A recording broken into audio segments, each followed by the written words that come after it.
Estábamos en la primera parte de el encuentro del día de hoy conversando sobre los aspectos generales de la función pública, su aproximación de función pública o la conceptualización de función pública con el concepto de ley del estatuto o el régimen de la función pública.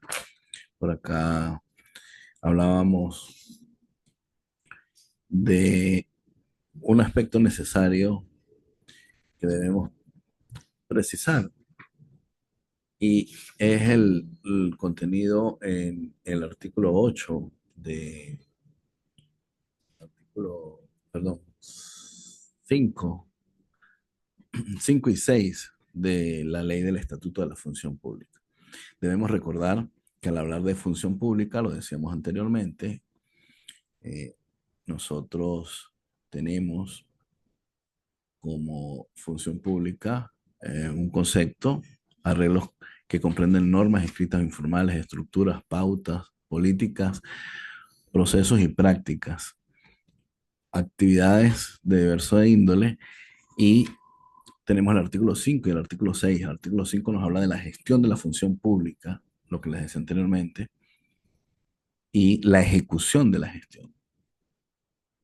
Muy poco se le presta atención a estos dos artículos. ¿Quién es el encargado de la gestión de la función pública? Y fíjense, el artículo 5 nos hace referencia al vicepresidente, ministros, gobernadores, alcaldes, máximas autoridades directivas. Artículo 5. Y el artículo 6, la ejecución de la gestión corresponde a las gerencias o a las oficinas de talento humano. Ya veíamos la función pública como sistema integrado persigue la adecuación a las personas, la obtención de resultados. Hay dos ejes centrales y fundamentalmente decíamos que estos ejes centrales se daban. ¿Por qué? Porque es necesario reforzar la calidad en la prestación del servicio, adecuar o la adecuación del personal a las dimensiones de la organización. También hablábamos de los criterios orientadores y estos criterios orientadores son necesarios para poder comprender cómo es esa dinámica a que hacíamos referencia anteriormente entre los funcionarios y los trabajadores, obreros y empleados. Veíamos el tema de o el aspecto de la responsabilidad y hacíamos la pregunta.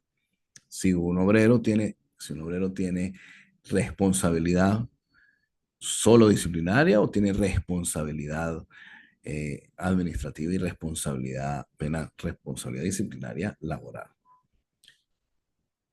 Es importante observar estos principios rectores de la función pública. Igualdad de todos los ciudadanos, fíjense, sin discriminación de género, raza, religión, tendencia política u otro. Mérito, desempeño y capacidad como criterios orientadores del acceso, la carrera y las restantes políticas de recursos humanos.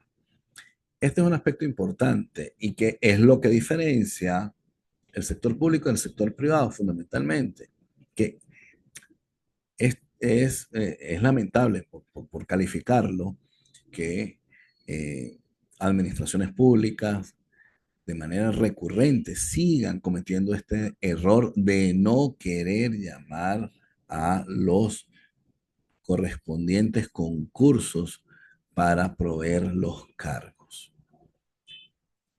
Fíjense, desempeño y capacidad. ¿Cuál es la gran diferencia entre el privado y el público? Si nosotros vamos a la ley orgánica del trabajo, es la contratación. No hay ningunos requisitos o perfiles en el cargo. Más allá de que la reforma de la ley orgánica del trabajo ha tratado de administrativizar la, la relación de empleo privado y ha tratado de administrativizar. ¿Por qué? Porque nosotros observamos algunos criterios en la ley orgánica del trabajo, los trabajadores y las trabajadoras, similares a criterios que tenemos en la ley del estatuto de la función pública. Pero ¿cuál es la finalidad y la gran diferencia cuando nosotros hablamos de la posibilidad de someter a un concurso, pero a un verdadero concurso? Ojo, o atención con esto, no al tema del concurso por salir del paso y simplemente por cumplir con una mera formalidad sin ir a la razón de ser de esa posible valoración de credenciales y de conocimiento.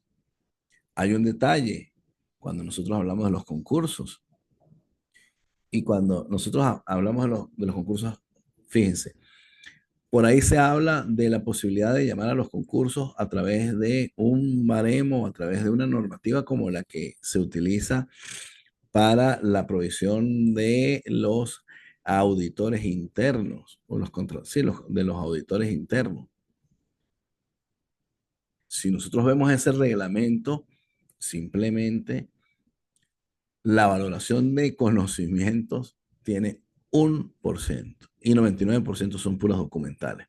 99% son puras credenciales de mérito para cargos de auditor. ¿Qué pasa? No debería, a pesar de que la Contraloría lo tiene establecido, no debería establecerse ese tipo de concurso para la administración pública porque se supone que debería ser algo un poco más rígido. Por acá nos dice Joel, bueno, ahora menos que ordenaron la reestructuración de todas las gobernaciones y alcaldías. Sí, eh, las reestructuraciones, claro. Pudiéramos nosotros tratar de hablar de las reestructuraciones como la última parte del régimen de la función pública. Dentro, atención, dentro de, dentro de la posibilidad que se tiene en materia de función pública vía ley del Estatuto de la Función Pública, régimen de la función pública, es la posibilidad de la reestructuración y de la reorganización. Si nosotros nos vamos a la ley del Estatuto de la Función Pública y nos vamos a, ya les voy a decir, al artículo 78, fíjense, el artículo 78 de la ley nos habla del retiro y reingreso a la función pública. El retiro de la función pública procederá en los siguientes casos. Numeral 5. Por reducción de personal debido a limitaciones financieras, cambios en la organización administrativa, razones técnicas o la supresión de una dirección, división o unidad administrativa del órgano o ente. Entonces, cuando nosotros hablamos de la reestructuración afecta a la función pública. Pero la reestructuración que tiene como propósito digamos, la, eh, la reingeniería dentro de una estructura organizativa y eso trae ciertos ajustes. Ajustes que deben impactar en el manejo del personal, que deben impactar en la estructura organizacional para que la dinámica administrativa sea más eficiente. Y fíjense, aquí estamos hablando eficacia, efectividad y eficiencia de la acción pública y de las políticas, transparencia, objetividad e imparcialidad. Y fíjense, otro principio rector de la función pública, pleno sometimiento de la ley y al derecho. Estos son dos aspectos importantes para terminar de hablar digamos, el abreboca de esta eh, unidad curricular y pasar a otros aspectos que quisiera tratar de condensárselos a ustedes en otra presentación que ya les voy a colgar en este encuentro. Hablamos de la coherencia estratégica, fíjense, hablamos de factores situacionales y la coherencia estratégica deben articularse estos dos elementos, fíjense. No puede haber una descontextualización entre estrategia y aspectos técnicos normativos y la gestión del empleo. Se solo crea valor en la medida en que resulte coherente con las finalidades organizativas. Por eso es necesario el concurso para evaluar los méritos de las personas y no simplemente por credenciales valorar el ingreso de una persona, sino que la persona efectivamente tenga esa credencial, pero que demuestre sus conocimientos. Porque cuando nosotros hablamos del ingreso a la función pública, estamos hablando de la posible estabilidad, permanencia, durabilidad de esa persona que ejerce función pública con un gran beneficio dentro de la administración, independientemente de que la gente se pueda quejar, que es el beneficio de jubilación. Beneficio de jubilación que no se obtiene en el sector privado, sino solamente el Estado como parte de ese reconocimiento al esfuerzo que las personas han tenido a lo largo de su vida en la prestación o en el ejercicio de la función pública, le otorga ese beneficio de jubilación. Hay dos factores situacionales. Fíjense en el contexto interno, contexto externo, estructura organizativa. Y fíjense que la estructura y las posibles reestructuraciones y reorganizaciones deben estar unidas o deben estar de la mano con el desarrollo armónico de la función pública vía ley del Estatuto de la Función Pública. Y hablamos del contexto externo, el marco jurídico de aplicación y el sistema político y los mercados de trabajo son factores situacionales. Marco jurídico de aplicación, sistemas políticos, y claro, esto nos permite a nosotros observar cómo puede impactar la función pública dentro de el funcionamiento de los órganos del poder. Voy a dejar de compartir esta, vamos a buscar la otra presentación.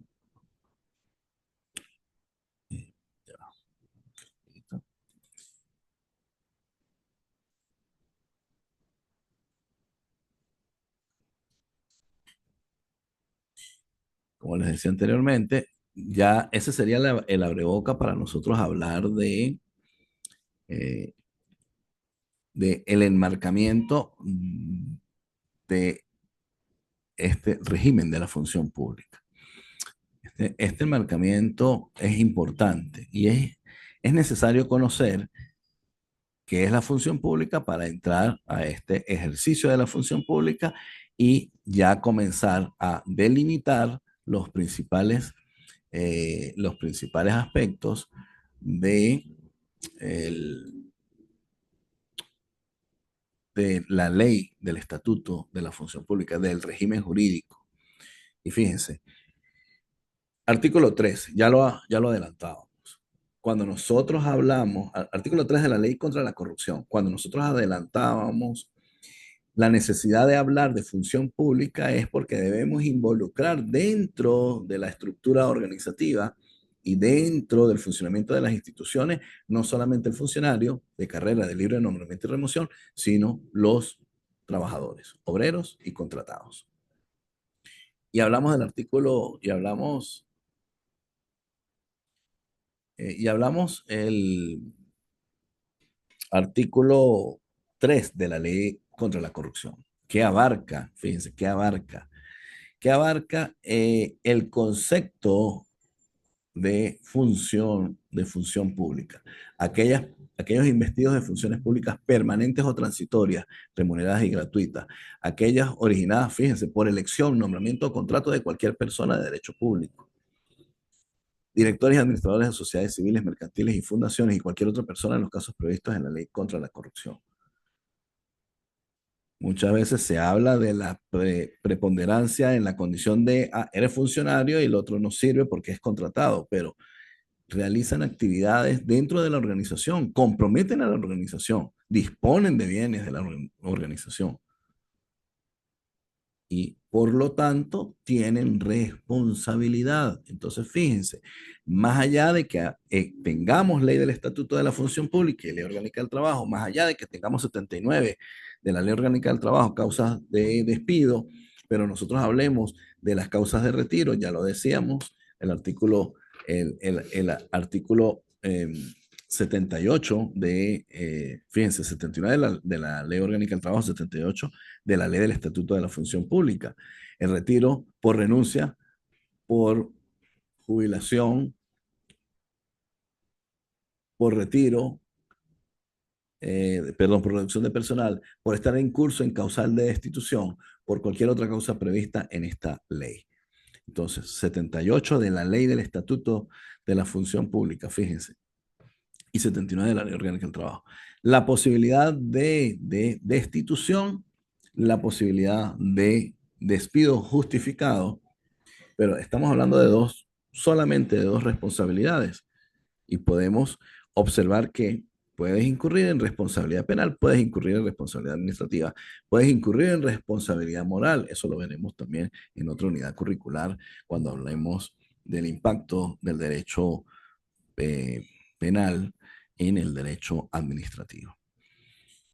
Y aquí nosotros observamos esta caracterización del ejercicio de la función pública y debemos resaltar estos tres aspectos. Fíjense, la ley del estatuto da respuesta a los lineamientos estatutarios contenidos en la Constitución de la República Bolivariana de Venezuela. La Constitución nos habla de los cargos de carrera, nos habla la Constitución y nos habla de que el ingreso debe ser por concurso. Todo lo que no está establecido, perdón, todo lo que no, aquellas personas que ingresan a la administración pública y que no ingresan por concurso, ya lo aclaramos en el apartado anterior. Podemos nosotros hablar de un contratado en el ejercicio de la función pública, la preeminencia del orden público del trabajo, pero no podemos hacer referencia a este régimen de la función pública. Hay una separación, por lo tanto, fíjense, una separación entre el régimen de la función pública y el régimen laboral ordinario. Pero aunque existe esa separación, necesariamente nosotros no podemos indicar que porque estamos hablando de trabajadores, no importa, el trabajador solamente tendrá responsabilidad disciplinaria laboral y no, porque no es funcionario, no va a responder. Hay una errónea apreciación y percepción. Acuérdense el impacto que tiene la función pública dentro de las organizaciones. Y la referencia a instituciones tradicionales del derecho del trabajo como derecho colectivo, maternidad, fíjense, no son otra cosa que la expresión legal de presupuestos constitucionales propios de los trabajadores, porque más adelante lo vamos a observar. La ley del Estatuto de la Función Pública no es que regula a los extraterrestres, ni que los funcionarios son extraterrestres. La ley regula a aquellos que tienen una relación de empleo público porque prestan servicios dentro de los órganos de poder.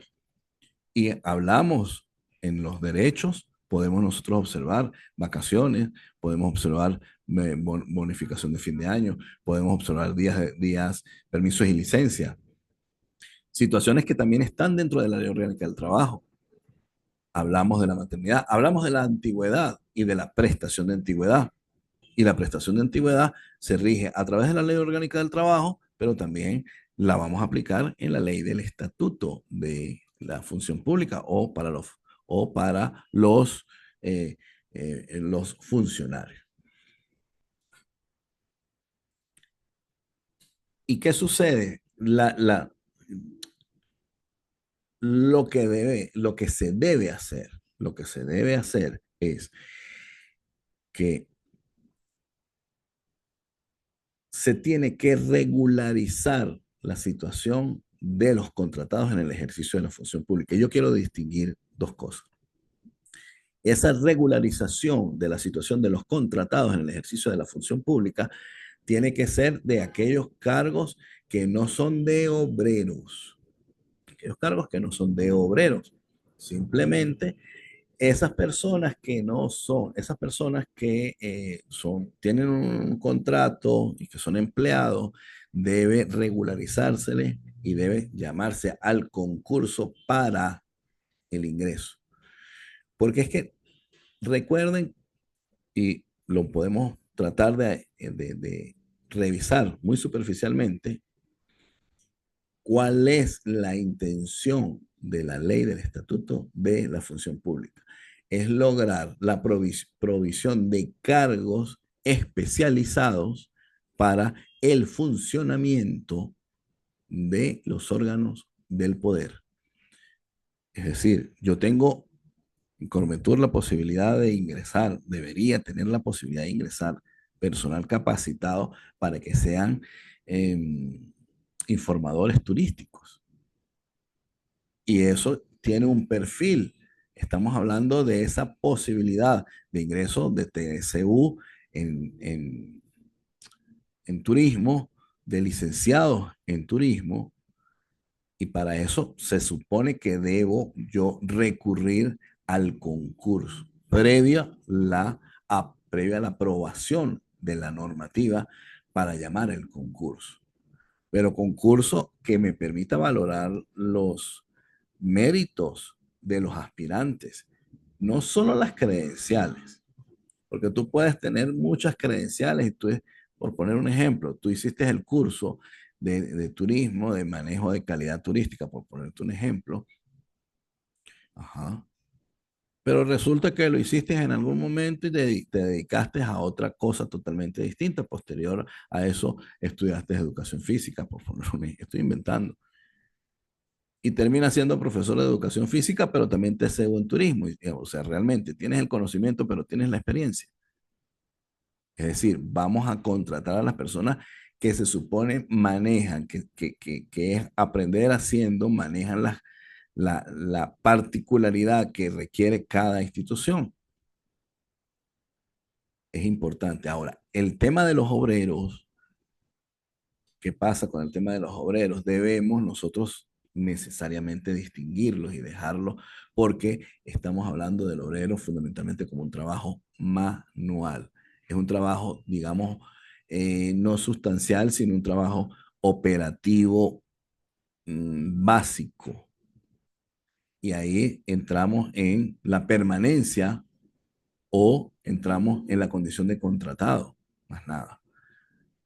Pero, ¿qué es lo que hay que hacerle ver al obrero? Que más allá de la regulación de la ley orgánica del trabajo, mira, si tú agarras, por ponerte un ejemplo, los obreros de Crometur, agarras y tienes la pala y se te asigna la pala y el carajo, y disculpen la expresión del carajo, el señor, el ciudadano, la ciudadana, el trabajador, el obrero, la obrera, bota la pala, ¿no? Hay que levantar un acta de control interno, dejar constancia, requerir que ese trabajador de alguna manera responda, porque estamos hablando de un bien de dominio público, estamos hablando de un bien que es patrimonio de la República. Y cuando hablo de la República, bueno, en términos generales, pero patrimonio de los órganos del poder. Entonces, fíjense. Y la gente no le presta atención. Ah, bueno, no importa, se perdió la pala, no importa, vamos a darle otra. No, porque cuando tú vas a un procedimiento de Contraloría, a una actuación, a una fiscalización, a una auditoría, y te dicen, bueno, cómo es o cuáles son los mecanismos de control que tú ejerces en el ejercicio, en el manejo de la función pública de tu organismo con relación a los bienes que se le asignan a los trabajadores. Ah, no, no importa, ellos los votan porque es que ellos son desordenados. Hay que tener cuidado con eso. Eh, bueno, tenemos otras caracterizaciones. Fíjense, la particularización en la ley de tales derechos está condicionada a su compatibilidad con la índole de los servicios que presta y con las exigencias de la administración. El tratamiento dado por la ley al personal contratado constituye otro elemento que juega a favor del estatutarismo. Existen instituciones laborales comunes consagradas constitucionalmente, ya lo dije. Hablamos de la prestación de antigüedad, hablamos de las vacaciones, aunque hay una variación, pero hablamos de las vacaciones y del bono vacacional. Y si nosotros observamos qué es las vacaciones, el descanso remunerado y el bono vacacional es ese pago, cantidad de dinero que recibes para disfrutar las vacaciones. Tiene instituciones similares con reglas distintas. Si hablamos de la ley del estatuto, estamos hablando de disfrutes por quinquenios y pagos de un beneficio de bono único de un número de días superior y estandarizado a el de la ley orgánica del trabajo. Esta parte es importante, los ámbitos de aplicabilidad de la ley del Estatuto de la Función Pública. Hablamos de ámbito subjetivo, hablamos de ámbito material y hablamos de ámbito territorial. ¿Por qué? Porque nosotros al hablar de lo subjetivo estamos haciendo referencia a quién? Estamos haciendo referencia al funcionario. Y material, ¿por qué? Porque nos referimos al contenido. Específicamente, cuando hablamos de la ley del Estatuto de la Función Pública, si bien es cierto, se habla de unas disposiciones generales donde se establece los dos tipos de régimen. Hablamos de régimen general y los que están y las excepciones de de ese contenido de la ley del Estatuto de la Función Pública. Pero esas excepciones no es que no tengan instrumentos jurídicos, sino hablamos de régimen general y hablamos de régimen especial. Es decir, estamos hablando, lo tengo en otra lámina, estamos hablando de qué? Estamos hablando de el régimen que permite la regularización de aquello que no es tan especial en materia de función pública, pero cuando nosotros hablamos de los funcionarios del Poder Judicial, cuando nosotros hablamos de funcionarios del Servicio Exterior, cuando nosotros hablamos de funcionarios de las universidades o de otros órganos del poder, del legislativo, vemos que existen regímenes estatutarios. Estamos hablando de regímenes especiales. Se aplica el mismo criterio de la Ley Orgánica de Procedimientos Administrativos, el artículo 47, que nos habla del procedimiento, general y el procedimiento especial. Y nos dice la ley, prevalecerá en todos los procedimientos administrativos el procedimiento especial sobre la generalidad.